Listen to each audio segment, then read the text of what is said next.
교회는 얼마나 많은 성도가 모이냐도 중요하지만 그 성도 가운데 주님께 훈련된 얼마나 많은 주님의 일꾼이 있느냐가 중요합니다. 그래서 교회의 중요한 역할 중에 하나는 바로 성도들을 주님의 사람으로 잘 세우는 것입니다. 저희 교회에도 새가족들이 끊이지 않고 많이 오십니다. 오실 때 보면 초신자도 계시고 또 여러 사정 때문에 이사로 또 오시는 기존 신자들도 계십니다. 그럴 때 다양한 새가족들을 교회의 일원이 되게 하고 또 그들이 더 나아가서 교회의 중추적인 역할을 잘 감당하는 일꾼이 되기 위해서 교회가 어떻게 해야 될지 항상 고민이고 또 그것을 위해서 저희 교회도 노력하고 있습니다. 저희 교회만 그런 것이 아니라 초대교회에도 비슷한 고민이 있었습니다. 초대교회는 하루에 수천 명씩 전도될 만큼의 급성장을 이루었죠. 그러다 보니까 그 안에 동일한 수준의 사람만 들어오는 것이 아니라 유대교에서도 오고 이방인 중에서도 완전한 초신자들이 들어왔습니다. 이 모든 사람들을 어떻게 교회의 일원으로 그리스도인으로 세워나갈지가 초대교회는 아주 고민이었습니다. 그래서 그 고민을 해결하기 위한 두 가지 주장이 있었습니다. 첫 번째는 심판파가 있었습니다. 엄격하게 교육해서 사람들을 세워야 한다라고 심판을 강조하는 심판파가 있었고, 또 하나는 관용을 가지고 천천히 사람들을 가르쳐야 한다라는 관용파가 있었다고 합니다. 저는 오늘 본문을 통해서 주님의 사람을 세우는 성경적인 원리가 무엇인지 함께 은혜를 나눌까 합니다. 먼저 아까 말씀드린 심판파가 있었습니다. 이들은 완전함을 목표로 하고 있었습니다. 그러다 보니까 심판을 강조할 수밖에 없죠.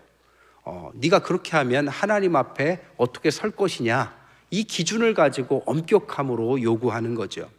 그러다 보니까 성경을 그의 상황이나 어떤 시대적인 것들로 이해하는 게 아니라 문자 그대로 믿으려는 경향이 강했습니다.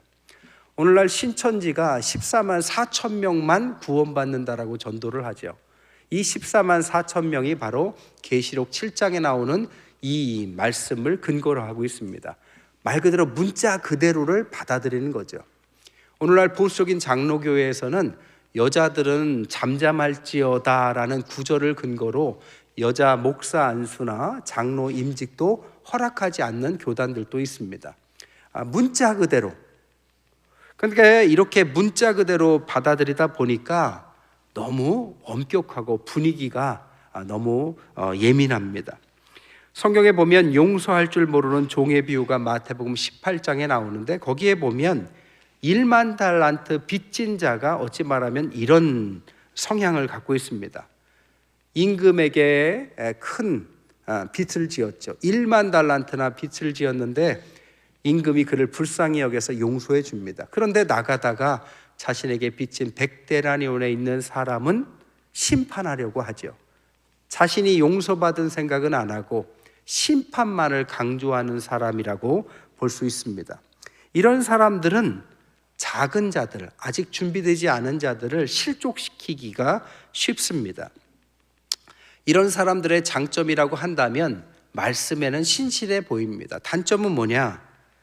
성경을 가지고 하나님의 권위를 앞세워서 자신이 하나님의 권위를 사유화할 가능성이 높다라는 것입니다.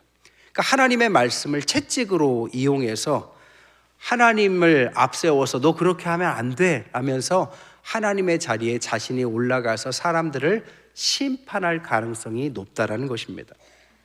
반면에 관용파가 있습니다. 관용파는 아까 말씀드린 것처럼 공동체의 화합을 추구하기 위해서 용서를 강조했습니다. 성경을 문자적으로라기보다는 본질적인 의미를 추구하기도 했습니다. 그 용서할 줄 모르는 종의 비유에서는 임금의 역할에 해당하는 거죠. 임금은 그 1만 달란트 빚진 자가 빚을 갚아라 하니까 그가 내가 자녀와 나의 모든 재산을 팔아도 못 갚는데 갚으려고 노력하겠습니다 라고 말하니까 불쌍히 여겨서 그의 모든 빚을 탕감해 주죠. 그리고 용서를 베풀어야 된다라고 생각하고 있는 아주 관용이 넘치는 임금입니다. 우리 한국 교회사의 유명한 분 중 한 분이 손양원 목사님이죠. 이 손양원 목사님이 많은 일들을 하셨는데 그 중에 자신의 아들을 죽인 공산당을 자신의 양자로 삼은 일이 있었습니다. 그에겐 딸이 있었어요. 손양원 목사님의 딸이 나중에는 권사님이 돼서 손동희 권사님이라는 분이 계셨는데, 그가 쓴 글에 보면 아버지에게 자기가 따졌다고 해요. 아버지, 아무리 그래도 우리 오빠를 죽인 원수를 어떻게 내가 오빠라고 부를 수 있겠습니까? 난 도저히 그렇게는 못합니다. 그랬더니 손양원 목사님이 말씀하시기를, 동희야, 네가 갖고 있는 성경과 내가 갖고 있는 성경은 다른가 보다. 내 성경은 원수를 사랑하라고 했지 사랑할 만한 사람만 사랑하라고 나와 있지 않다. 그래서 딸이 아무 말 못했다고 그럽니다. 근데 그날 저녁에 새벽에 잠이 깨져서 이렇게 나와봤는데 어디서 흐느끼는 소리가 들리더래요. 보니까 아버지가 자신의 죽은 아들의 사진을 껴안고 울고 있더랍니다. 그러니까 그의 아버지 이 손양원 목사님도 그렇게 하는 것이 쉬운 일은 아니었죠. 그러나 말씀을 가지고 자신도 탕감받았기에 그렇게 하는 것뿐이었습니다. 용서받은 사람은 자신의 용서받은 것을 기억했기 때문에 타인도 용서해야 된다라고 생각하기에 관용파가 있는 것입니다. 이런 사람들은 마인드가 오픈 마인드입니다. 열린 마음을 갖고 있어요. 문제는 뭐냐? 너무 모든 것들을 쉽게 용서한다는 데 있습니다. 하나님의 권위 안에서 때로는 혼이 나고 교훈을 얻어야 될 사람조차도 쉽게 용서하다 보니까 잘못한 사람이 쉽게 용서받고 잘못해도 괜찮구나, 이렇게 잘못을 반복할 가능성이 있다는 것입니다. 여러분, 심판파가 오를까요? 관용파가 오를까요? 어떤 면에서는 이것이, 저쪽 면에서는 저것이 오를 수 있습니다. 그래서 초대교회는 이 심판파와 관용파 하나를 추구한 것이 아니라 이것을 적절하게 섞어서 갈등을 해결했다라는 것입니다. 그래서 진정한 하나님의 사람을 세우는 원리는 이 초대교회가 사용한 세 가지 방법을 기억하는 게 중요합니다. 첫 번째가 뭐냐? 자신과 타인에게 다른 기준을 적용하는 것입니다. 자신에게 어떤 기준을 적용해야 될까요? 자신에게는 엄격한 기준을 적용하고 타인에게 대해서는 좀 관용적인 기준을 적용했다라는 것입니다. 마태복음 5장에 보니까 만일 내 오른눈이 너로 실족하게 하거든 빼어내버리라. 내 백체 중 하나가 없어지고 온몸이 지옥에 던져지지 않는 것이 유익하며 만일 내 오른손이 너를 실족하게 하거든 찍어내버려라. 내 백체 중 하나가 없어지고 온몸이 지옥에 던져지지 않는 것이 유익하다. 비슷하게 마태복음 18장에도 만일 내 손이나 내 발이 너를 범죄하게 하거든 찍어내버려라. 장애인이나 다리 저는 자로 영생에 들어가는 것이 두 손과 두 발 가지고 영원한 불에 던져지는 것보다 나으니라. 만일 내 눈이 너를 범죄하게 하거든 빼어버려라. 하늘으로 영생에 들어가는 것이 두 눈 가지고 지옥 불에 던져지는 것보다 낫다. 물론 한쪽 눈만 뺀다고 모든 죄가 탕감받는 것은 아닙니다. 상징적인 표현이죠. 작은 것을 허용하지 말고 눈을 빼고 손을 자른 것 같은 결단을 통해서 너 자신을 엄격하게 기준을 세워서 하나님 앞에 지옥불에 떨어지지 않도록 노력하라는 그 기준을 자기 자신에게 엄격하게 적용하라는 것입니다. 반면에 타인에게는 이 기준이 관용적으로 적용하라고 나옵니다. 마태복음 18장 15절에서 20절 보면 타인이 형제가 죄를 범하거든 하면서 그 형제를 어떻게 해야 되는지를 설명하는데 한 번의 기회를 주는 것이 아니라 적어도 3번의 기회를 주고 있습니다. 첫 번째는 너와 그 사람과 상대해서 권고해라. 1대1로 만나서 그 사람이 잘못하면 그렇게 하면 안 된다라고 권고하라는 거죠. 만일 내 형제가 그것을 듣지 않으면 어떻게 하느냐? 두 번째는 두세 사람의 증인이 함께 가서 교회 형제 자매들이 함께 가서 그렇게 하면 안 됩니다 라고 두 번째 기회를 주라는 것입니다. 그럼에도 불구하고 그것을 듣지 않으면 세 번째는 교회의 이름으로 공식적으로 그에게 문제 제기를 하고 하지 말라고, 그렇게 하는 게 좋지 않겠다고 이야기하라는 것입니다. 그럼에도 불구하고 듣지 않으면 그는 초대교회의 멤버로 해서 제함받았습니다. 하지만 자신에 대해서는 요만큼만 잘못해도 손과 발을 자르라는 엄격한 기준이 있었지만 타인에 대해서는 최소한 3번의 기회를 주라는 것은 관용을 가지라는 것입니다. 마태복음 18장에 나오는 용서할 줄 모르는 종의 비유에 봐도 죄 지은 형제가 1만 달란트라는 어마어마한 죄를 지어도 그가 그것을 돌이키기만 하면 횟수와 상관없이 그 죄의 크고 작음과 상관없이 그를 용서하라고 말을 하고 있습니다. 한마디로 말하면 초대교회는 자신에겐 엄격하게, 타인에게는 조금 헐겁게 관용적으로 기준을 가지고 사람을 세워나갔다는 거죠. 문제는 우리가 이것을 거꾸로 한다는 데 문제가 있어요. 자신은 죄를 지으면 아주 관대합니다. 하나님이 그것을 용서하실 거라고, 자신은 1만 달란트 죄를 지어도 용서하실 거라고 믿습니다. 근데 타인에 대해서는 요만한 것도 용납이 안 돼요. 뭘 좀 늦게 오거나 뭘 좀 못하면 탓을 합니다. 지적을 해요. 그러지 말라고 훈계도 합니다. 이게 얼마나 잘못하고 있는 걸까요? 장발장은 빵 하나를 훔쳤는데 19년형을 받습니다. 그러니까 현대에 이런 일들이 우리나라에도 일어나요. 어떤 버스 기사는 돈통에서 800원 동전이 있으니까 그냥 자신이 가졌나 봐요. 근데 그것이 문제가 돼서 법원까지 갔는데 그것을 가지고 해고를 당합니다. 1,000원도 안 되는 동전을 훔쳤다고 해고까지 당해요. 근데 똑같은 그 법관이 어떤 일을 했느냐, 50억이나 잘못된 돈을 받은 사람은 무죄로 판결합니다. 우리가 아무리 납득하려고 해도 기준이 너무 다르죠. 그러니까 우리가 다른 사람과 이 사람, 나와 다른 사람에 대한 기준을 어떻게 세워야 되는지 우리는 너무나도 혼란스럽죠. 우리가 잘 아는 책 중에 마이클 샌델의 정의란 무엇인가라는 책이 있습니다. 하버드대 교수예요. 근데 이 교수의 책이 우리나라에서 아주 대히트를 했는데요, 영미권에서 이 책이 얼마나 팔렸느냐, 10만 권밖에 팔리지 않았습니다. 물론 많이 팔린 거지만 10만 권이 팔렸는데 한국에서만 얼마나 팔렸느냐, 200만 부가 넘게 팔렸습니다.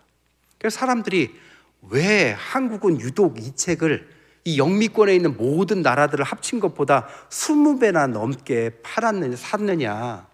이 책이 대부분 어디서 팔렸느냐? 대부분 젊은이들, 대학에서 1, 2위를 다툴 만큼의 유명한 책이었습니다. 즉 젊은이들이 생각할 때 한국에서는 정의가 없다라고, 정의가 부족하다라고 생각하니까 도대체 정의가 무엇이냐라는 책에 관심을 가졌다는 거죠. 만약 우리가 하나님 앞에 신앙적으로 우리 스스로를 엄격하게, 시간도 늦지 않고 주일도 성수하고 헌금이나 헌신 생활이나 모든 것을 잘하고 있으면서 타인에 대해서는 좀 부족하면 괜찮다라고 말한다면 그런 사람을 우리는 어른스럽다라고 말할 것입니다. 그리고 존경할 것입니다. 근데 자신도 신앙생활 철저히 못하면서 새로운 지 얼마 안 되는 사람한테 주일 성수는 물론이고 새벽 기도도 나와야 된다 이렇게 말한다면 그것은 좋은 권면이지만 얼마나 부담이 될까요? 그렇다고 새벽 기도 오지 말라는 뜻은 아니에요. 은혜 받고 오면 좋죠. 그러나 자기도 못하는 높은 기준을 타인에게 적용하고 자신은 난 졸리고 일이 많아서 어쩔 수 없어라는 관대한 기준을 갖는 사람이 얼마나 많습니까? 근데 초대교회는 그러지 않았다라는 것입니다. 두 번째는 초대교회가 어떻게 사람을 세워갔느냐, 교회는 하나의 가족이다라고 가르쳤다라는 것입니다. 성경에 보면 가족이라는 용어를 많이 씁니다. 아버지라는 단어는 마태복음의 52회, 마가복음의 13회, 누가복음의 37회, 102회를 사용하고 있습니다. 형제라는 단어는 마태복음의 25회, 마가복음의 10회, 누가복음의 10회, 45회를 쓰고 있습니다. 신명기에는 동족이라는 단어를 썼고 마태복음에는 우리라는 가족에게 쓰는 단어를 씁니다. 우리가 아는 주기도문에도 우리가 우리에게 죄진 자를 사하여 준 것 같이 우리 죄를 사하여 주옵시고 우리를 시험에 들지 말게 해달라고 우리를 사용합니다. 마태복음에는 교회를 하늘 가족이라는 단어까지 사용하고 있습니다. 교회는 가족입니다. 왜 가족이냐? 한 아버지 밑에서 우리가 나왔기 때문이죠. 하나님 아버지를 우리가 다 아버지로 부르는 동일한 아버지이기 때문에 우리는 가족이 되는 것입니다. 그래서 우리는 옆에 있는 형제나 옆에 있는 자매한테 형제님이라고 부르고 자매님이라는 가족의 개념의 용어를 사용하는 거죠. 우리 옆에 분 보고 인사합시다. 남자분이면 형제님 하시고 여자분이면 자매님 하시고 우리는 주 안에서 한 가족입니다.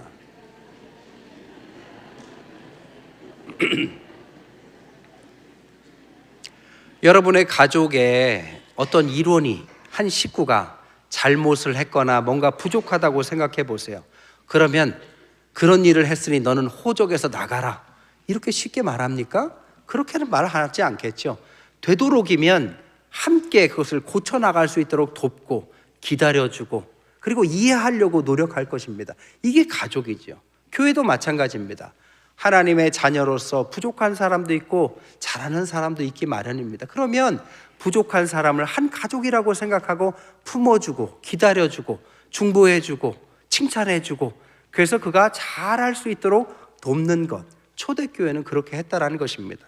마지막 세 번째, 이게 제일 중요한 원리인데요, 그것은 바로 뭐냐? 4절에 보니까 그를 세우는 권능이 주님께 있다. 하나님의 사람들을 세우는 주권, 주체가 누구냐? 우리가 아니라 주님이시다라는 거죠. 형제요 자매지만 그를 세워나가는 사람은 우리가 아닙니다. 우리가 사람을 만들려고 하면 안 돼요. 도와줄 수는 있습니다. 근데 그 사람을 내 의도대로 몰려고 만들면 그게 쉽지 않죠. 여러분의 자녀들을 여러분이 원하는 어떤 사람으로 만들려고 해보십시오. 그것도 쉽지 않아요. 내 자녀도 못하는 것을 알지 못하는 믿음의 형제자매들에게 어떻게 적용하기 쉽겠습니까? 그를 키우고 세우는 것은 하나님께서 하시는 줄 믿습니다.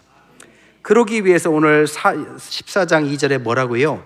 어떤 사람은 모든 것을 먹을 만한 믿음이 있고 믿음이 연약한 자는 채소만 먹게 한다. 사람이 때를 따라 먹이시는 주님의 그 방식이 있다라는 거죠. 아이가 태어나면 엄마의 젖을 먹고 우유를 먹습니다. 우유 먹다가 어느 날 고기 주지 않아요. 밥부터 주지 않습니다. 그 사이에 이유식을 줍니다. 뭐든지 채소며 고기를 갈아서 죽처럼 만들어서 흡수하기 좋게 만들어서 먹이는 거죠. 그 단계를 거쳐야 때를 따라서 밥도 먹고 나중엔 고기도 먹게 되는 거죠. 교회 온 지 얼마 안 되는 사람에게 높은 기준을 강요하고 오자마자 아주 높은 기준, 헌금은 얼마 해야 되고 주일은 어떻게 해야 되고 봉사는 해야 되고 다 해야 될 것이지만 아직 때가 되지 않은 사람이 있을 수 있습니다. 그런 사람은 씹을 때까지, 소화시킬 때까지 도와주고 거기에 걸맞게 교회에서 적응하는 시간을 충분히 주는 것이 중요합니다. 두 번째, 오늘 4절에 보니까 남의 하인을 비판하는 누구냐, 너는 누구냐라고 말을 하는 거죠.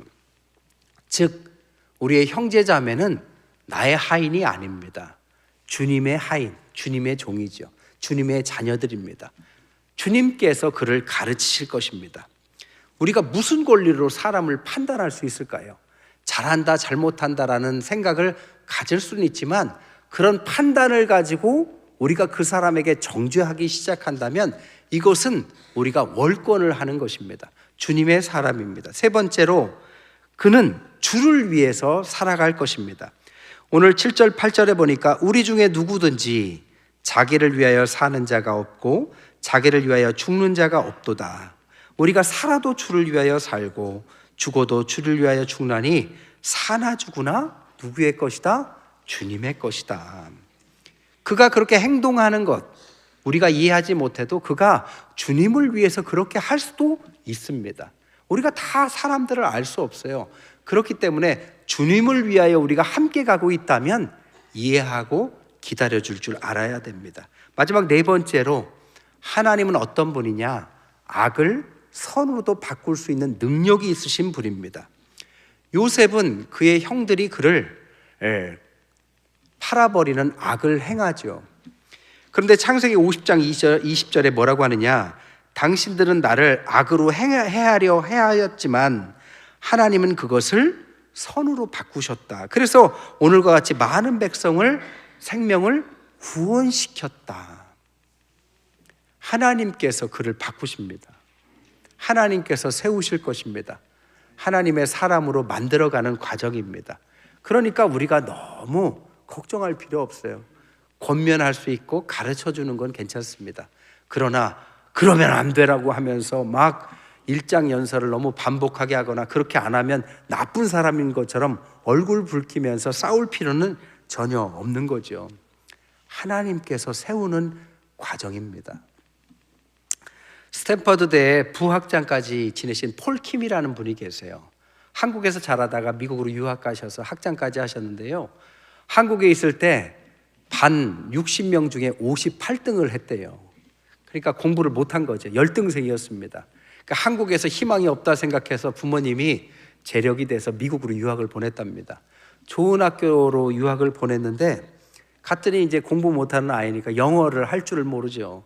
영어도 못하고, 영어를 못하니까 수업에 재미가 없으니까 적응을 못하는 거예요. 근데 좋은 선생님을 만납니다. 선생님이 음악 시간에 그가 음악은 영어가 필요 없으니까 음악을 흥얼거리면서 뭘 하는 걸 발견하고 그가 재능이 있다는 걸 알게 돼요. 그래서 그에게 너는 지금 영어가 서투니 네가 만든 음악을 가지고 네가 설명을 한번 영어로 해봐라 라고 방향을 바꿔줬습니다. 영어 수업 시간을 줄여주고 음악 수업 시간을 늘려줬어요. 그랬더니 자기가 음악은 관심이 있으니까 음악을 가지고 내가 이 음악을 어떻게 만들어냈는지 아주 개발세발하면서 영어로 떠듬떠듬 이야기했는데 그 선생님이 그것을 좋게 봐서 A+를 줍니다. 그때 자신감을 얻어요. 자기를 칭찬해 주니까 자신감을 얻고 그때부터 음악을 통해서 영어를 배우는데 영어도 잘하게 되고 나중엔 다른 과목도 잘하게 돼서 스탠퍼드대 교수까지 가게 됩니다. 그리고 나서 자신의 경험을 가지고 자신처럼 영어를 못하는 고국의 아이들이 오면 이 교수님이 가르칠 때 똑같이 그냥 영어를 ABCD부터 가르치는 게 아니라 넌 뭘 좋아하냐, 그의 재능을 잘 발견해서 재밌어하는 것을 중심으로 하나하나 가르치니까 나중에는 자기처럼 유능한 사람이 되는 걸 발견합니다. 그래서 그분이 말하기를 나는 티칭하지 않고 코칭한다라고 말합니다. 그러니까 나는 막 가르치는 게 아니라 그가 가야 될 길을 잘 코치해줘서 하나님께서 주신 재능을 잘 발휘할 수 있도록 돕기만 했더니 이 아이가 잘 자라더라. 그래서 그는 교육공학자가 됐다라는 것이죠. 여러분, 말씀을 정리할게요. 교회에는 다양한 그룹의 사람들이 들어오는 게 당연하고 항상 존재합니다. 예전에도 말씀드렸듯이 교회는 세 가지 역할을 합니다. 병원의 역할을 하고 학교의 역할을 하고 군대의 역할을 합니다. 그냥 세상에 살면서 여러 상처나 하나님의 존재를 뚜렷하진 않지만 교회로 와서 평안을 얻고자 하는 사람들이 올 수 있습니다. 그 사람에게 필요한 것은 교회의 병원의 역할입니다. 이번에도 신방을 했는데 어떤 집사님께서 자신의 어려웠던 이야기를 하면서 그 교회 내에서 말씀을 듣고 찬양을 하면서 하나님께서 그의 영혼에 빛을 비춰서 그가 갖고 있었던 고질적인 문제들이 해결되고 이제는 나쁜 습관들이 해결되고 이제는 예배를 사모하게 되고 교회 나오는 것이 어떤 것보다 즐겁다는 말씀을 하셨어요. 마찬가지로 교회에는 이런 분들이 많을 수 있습니다. 아니, 좋은 거죠. 또 하나, 그렇게만 하는 것이 아니라 그 다음에는 교회 내에서 하나님은 누구신지, 성령님은 누구신지 성경의 말씀을 사모하면서 배움의 시간이 필요합니다. 아이들만 교육받는 게 아니라 어른들도 여러 교육 시스템을 통해서 교회에 학교와 같이 배우는 시간이 필요합니다. 그리고 더 나아가서는 교회에서 배우고 교회 내에서 배움으로 끝나는 것이 아니라 이제는 때가 되면 하나님께서 주시는 사명으로 우리와 같이 아직 알지 못하던 저 암흑의 세계에서 고민하는 사람들에게 파송받아서 세상에서 영적 싸움을 할 만한 군인을 배출해야 되는 것이죠. 그런 사람에게는 기도하는 법, 훈련받는 법, 전도하는 법, 아주 첨예한 어떤 변증을 하는 법까지, 이단과 싸우는 법까지 공부해야 될 필요도 있는 것입니다. 문제는 뭐냐? 이 모든 사람들이 교회에 혼재되어 있다는 거죠. 병원의 단계에 있는 사람에게 넌 왜 학교를 안 가니? 넌 왜 군인의 역할을 안 하니? 한다면 너무나도 그것은 맞는 얘기일진 몰라도 서두르는 것이 될 수도 있습니다. 채소만 먹는 사람일 때는 채소를 충분히 먹는 시간을 주도록 우리는 기다려주고, 또 하나 그렇게 자라나는 사람이 여기가 좋사오냐고 계속 그 자리에 머무는 것이 아니라 스스로 판단하기를 나는 이제 학교로 가야 하고 나는 이제 군대의 역할을 해야 된다고 생각한다면 자신의 자리를 조금 더 옮겨서 훈련도 받으셔야 되고 또 세상으로 파송받아서 하나님께서 원하시는 세상의 일꾼으로서 주의 제자로서의 빛의 역할을 감당해야 되는 것입니다. 그 기준은 하나님 앞에서 자신이 아는 거죠. 자신에게는 그것을 엄격한 잣대로 들이대야 합니다. 내가 아직 병원에 시간이라면 괜찮습니다. 근데 이제 그만 치유받고 공부를 해야 된다면 학교로 가십시오. 그리고 더 나아가서 하나님의 일을 해야 된다라고 생각한다면 주저하지 마시고 군대의 단계로 넘어가야 됩니다. 엄격하게 자신을 돌보고 하나님 말씀 가운데 서려고 해야 합니다. 반대로 다른 사람에 대해서는 이런 혼재된 가운데 하나님께서 그를 세우는 시간이 어떤지 모르기 때문에 우리가 함부로 말하거나 정죄하거나 저분은 교회를 다니지 오래됐는데 왜 그 모양이냐느니 이렇게 비판의 말들은 좀 삼가하는 것이 좋습니다. 하나님은 하나님의 사람을 세워가기를 원하십니다. 우리는 다 하나님의 사람으로 세워가야 합니다. 그리고 세워져야 하고 우리를 통하여 하나님은 많은 일을 하실 것입니다.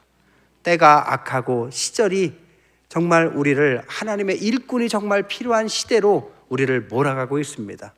우리가 무엇을 해야 되는지 오늘 말씀을 통해서 주님의 사람들이 많이 배출돼서 이 시대를 깨우는 저와 여러분 되시기를 주님의 이름으로 간절히 축원드립니다.